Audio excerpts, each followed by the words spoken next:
Fala, meus amores, tudo bem com vocês? Professor Eduardo Ribeiro de História aqui. E hoje, pessoal, como tínhamos prometido, vamos dar continuidade ao nosso assunto sobre o isso, Egito Antigo. E esse é o assunto que nós vamos iniciar e continuar hoje. Se você não está bem lembrado das nossas aulas anteriores, volta, dá uma olhadinha nos conteúdos que a gente já presenciou, que a gente já viveu, para a gente poder continuar hoje do ponto que nós tínhamos parado. Mas eu vou relembrar vocês, tá? Nos nossos vídeos anteriores, no último especificamente, a gente falou muito sobre a questão da mumificação, do processo de mumificação e das construções do Egito Antigo. Isso a gente fala de mastabas e a gente fala também de pirâmides. Isso. Falamos sobre a pirâmide escalonada, que é a pirâmide do faraó de Djoser ou de Gizé, depende muito da tradução, que é muito provavelmente a primeira pirâmide já feita por alguém, por um faraó. Depois disso, nós falamos sobre as pirâmides de Quéops, de Khafre, de Mycerinos, que são as chamadas pirâmides perfeitas, certo? Hoje eu gostaria de salientar com vocês outras construções do Egito Antigo que vão muito além das questões de pirâmides. A gente tem, por exemplo, as Fins de Gizé, que é outra construção faraônica, né? Obviamente, uma construção magnífica, magnífica, como vocês podem ver aqui, certo? Nós temos o Templo de Abu Simbel, que é outra construção gigantesca. O Templo de Abu Simbel é um templo religioso, né, para a prática de cultos durante o Egito Antigo. Minha gente, é uma coisa fenomenal. O Templo de Abu Simbel é uma coisa que desperta o interesse, desperta a atenção sobre o Egito Antigo. São construções maravilhosas, tá certo? Mas, encerrado a nossa recapitulação, agora vamos falar sobre os governos. Isto, os governos, tá certo? Bom, como assim? Vamos lá. Partindo do início, da Gênese. Sobre os governos, a gente tem a história do Egito Antigo dos governos unificados. Ou seja, desse ponto de vista político, depois que Menes ele torna-se o primeiro faraó, como já foi explicado nas aulas anteriores, certo? A gente tem início a primeira dinastia. Essa primeira dinastia dos faraós, a gente dá o nome dela de Antigo Império. Isto, Antigo Império. É a primeira dinastia dos faraós, certo? A primeira fase de governo faraônico. E é no Antigo Império que é iniciado por Menes, obviamente, certo? A primeira capital do Egito Antigo, durante esse período do governo de Menes e dos que o sucederam durante a dinastia do Antigo Império, as dinastias do Antigo Império, essa capital era Mênfis, a cidade de Mênfis, que na época era uma coisa enorme, gigantesca. O Egito, nesse período, ele se torna, de fato, né, o império da humanidade, para aquela época, para aquela temporalidade, o império do mundo. Claro que depois outros impérios eles vão tomar uma proporção em termos de tamanho, de aparato militar, de poderio, maiores do que o Egito Antigo, né? A gente vai ter depois o Império Babilônico, a gente vai ter o Império Assírio, a gente vai ter o Império de Alexandre o Grande, o Império Romano, outros impérios depois eles vão tomar proporções maiores, mas para esta temporalidade que a gente está trabalhando, para esta época, o antigo império, o Império Egípcio, ele era o império do mundo, certo? Para esta época. Bom, no Antigo Império é onde a gente tem todas essas questões que a gente falou até hoje. O início das construções de mastabas e pirâmides, pirâmide escalonada era construída nesse período. A gente tem também as pirâmides perfeitas que já passam a ser construídas nesse período, dos faraós Quéops, Khafre, Mycerinos, que são aquelas pirâmides perfeitas que a gente colocou a imagem no vídeo da aula passada, mas eu vou deixar aqui de novo para vocês darem uma lembradinha delas, certo? Então, o Egito Antigo, durante o Antigo Império, ele tinha essas características, né? Era aquele, da onde vem essa expressão, né? Nossa, são construções faraônicas. Porque, de fato, eles demonstravam muito do poder através das construções. Era mostrar ao mundo que, de fato, eles não eram pouca coisa não, viu? Eles eram poderosíssimos. E isso vale a pena a gente falar, vale a pena a gente relembrar, vale a pena a gente ressaltar. Do ponto de vista militar, esse antigo império ele tem uma característica: pacifismo. É um império cuja as características, no sentido militar, era de evitar combates, evitar atritos, evitar guerras. Vai ser um padrão para o resto da história do Egito Antigo? Não.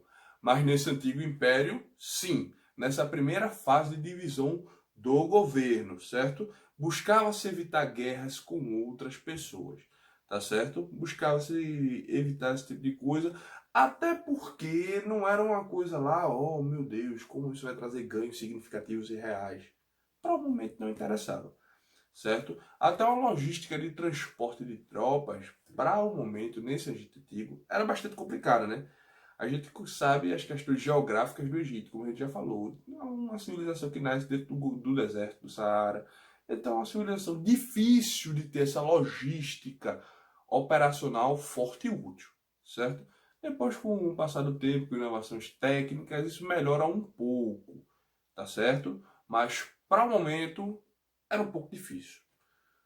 Ok, meus amores? Alguma dúvida? Se tiver dúvidas, vocês podem comentar que eu vou tirar toda e qualquer dúvida sem problema algum, tá certo?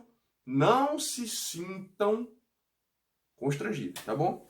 Bom, e essas políticas pacifistas, elas duram até quando? Até que um farol chamado Kelps, isso, aquele mesmo, que faz parte, que é um dos três que está enterrado nas três pirâmides perfeitas, né? Kelps, Khafre e Miquerinos. Até quando Kelps assume o trono. Quando Kelps assume o trono, essas políticas pacifistas, elas chegam ao fim, tá? Elas não persistem mais. Professor, por quê? Kelps ele veio com uma perspectiva diferente. Ele achava que só aquele império que ele tinha e administrava, que aquilo só era pouco. Então ele saiu uma política expansionista, conquistando regiões próximas. Um exemplo, certo? A conquista da Líbia, que fica no norte da África, também, né? Próximo ao Egito. A conquista da Núbia, também. E dos povos beduínos, que eram uma espécie de povos nômades, certo? Viviam perambulando. Então, quando Kelps ele faz essas conquistas, essa política pacifista que tinha sido inaugurada por Menélios na fundação do Antigo Império, ela cai por terra, certo? Uma outra característica que eu até anotei para falar a vocês, eu vou ler, é o seguinte, que a construção da maior pirâmide, certo, que é a dele, né? Ela tinha 2,3 milhões de blocos de pedra, 146,5 metros de altura, originalmente. Hoje, por conta da erosão, ela só tem 139 metros de altura, certo? E pouquinho, né? Mais ou menos, certo? Vou ler de novo. 2,3 milhões de blocos de pedra. A construção da pirâmide de Kelps, né? A maior entre todas as três pirâmides perfeitas.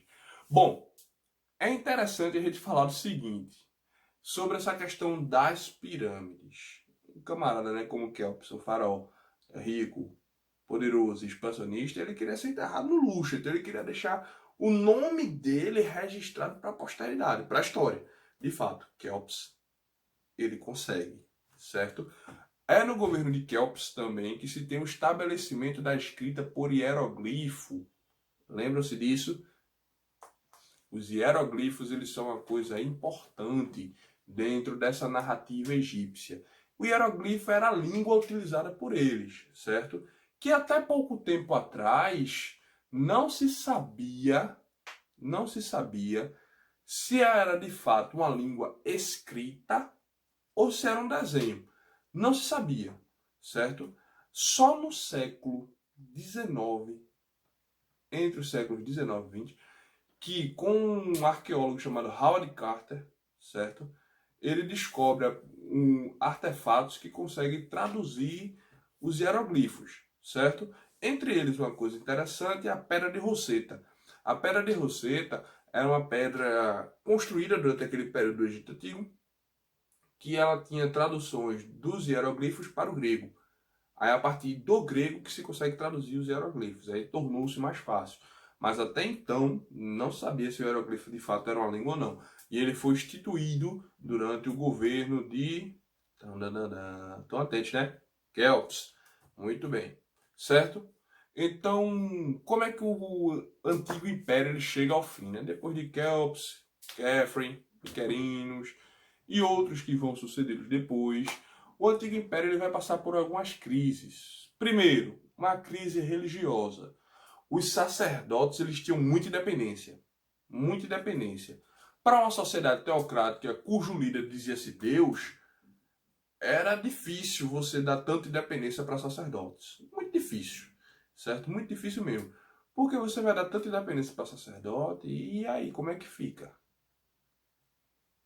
Você é Deus, diz que é Deus, é uma narrativa teocrática. O faraó dizia que era um Deus encarnado. Quando o sacerdote tem muita independência e às vezes contesta a ordem superior, isso passa a ser um problema porque, meus amores, ele não tinha obediência plena, simplesmente. Então, isso começa a enfraquecer o império. Você vê que se dentro da estrutura de poder, né, que é a política, a religião, não se tem uma unidade, como é que o povo vai seguir essa unidade? Interessante, né? Fraqueza pessoal dos reis, um outro elemento. Kelps, Kefren e Miquerinos foram líderes excepcionais, mas os que o sucederam já não tinham mais tanto pulso firme para administrar, controlar e governar. Com esse excesso de dependência dos sacerdotes e reis que não se impunham, eles não colocavam, eles não se mostravam como líderes poderosos, aí de fato era uma situação de complicação, certo? Rebeliões sociais. Lembra-se daquele esquema piramidal que a gente falou, né? Quem nasce no topo da sociedade permanece nela. Quem nasce na base, paciência, né? Lembra-se disso? Pois bem, essas pessoas de estruturas, de camadas sociais mais baixas, elas não contestaram por um bom tempo. Mas quando começaram a contestar sua situação, seu lugar no mundo, todas em busca do seu lugar ao sol, aí, meus amores, a situação complica. Neste caso, nesta forma, nesta proporção, a solução foi uma só: revolução, rebelião. Vamos lutar e buscar nossos direitos. E isso, para um império que já estava enfraquecido por conta desses elementos que eu já disse anteriormente, foi terrível, né? Para piorar, o último tiro, o tiro de misericórdia. As invasões na região do delta do Egito. Isso foi terrível. O Egito Antigo ele passou por uma série de invasões que não se teve como reagir mediante todos esses elementos. E foram conquistados. Isso caracteriza o fim do antigo império, certo? Claro isso, meus amores. Tranquilo, né? Bom, com o fim do antigo império, a gente tem o estabelecimento do médio império, governado por um povo chamado Ixo, certo? São os Ixos que fazem essas invasões e conseguem conquistar e administrar o Egito Antigo durante esse período, certo? Ok, pessoal? Quando os Ixos eles tomam conta, certo? Tebas passa a ser a nova capital. Tebas torna-se a nova capital do Egito, saindo de Mênfis, né, para Tebas, a Tebas egípcia, certo? Bom, expansão comercial com outros povos, sírios, cretenses e fenícios, dos quais a gente ainda vai falar, certo? Dos sírios falamos, dos cretenses e fenícios vamos falar ainda, certo? Ampliação de áreas agrícolas, isso é importante, né? Explorar outras regiões do Nilo que ainda não foram administradas, digamos assim. E uma característica interessante é que os Ixos, eles tinham uma relação com os outros povos de origem semita. Como assim outros povos de origem semita? Os hebreus. Os hebreus é um povo de origem semita. Hebreus e Ixos eles se davam bem, por muito provavelmente terem o mesmo ancestral comum, ou virem de uma mesma linhagem, certo? É durante o Império dos Ixos, certo, que muito provavelmente, mas muito provavelmente mesmo, tem toda aquela história, né, certo? Que os hebreus eles saíram lá de Israel por conta da situação de fome que estavam passando, de seca, e descem para a região do Egito, porque lá era um império rico, próspero e abençoado, atrás de alimentos, de condições, e se estabelecem por lá. E fazem alianças com os Ixos, todo mundo lá, unidinhos, juntinhos. Pois é. E como é que eles foram escravizados então, né? Segundo a tradição, a narrativa bíblica que se tem, como alguns registros históricos também existem, simplesmente, quando os egípcios eles voltaram, eu vou dar só um spoiler, tá? Que nossa aula está encerrando. Quando os egípcios eles voltam ao poder e conseguem expulsar os Ixos, a reação primordial seria de ódio para o povo que auxiliou eles durante essa conquista, né? Adivinha que povo era esse? Israel, povo de Israel. Por isso, uma retaliação e escravização de todos aqueles que auxiliaram os Ixos no seu governo, que era o povo de Israel. Mas a gente vai continuar isso na nossa próxima aula. Tá bom, meus amores? Para vocês, um abraço, obrigado pela atenção e a história ela não pode parar. Valeu, pessoal!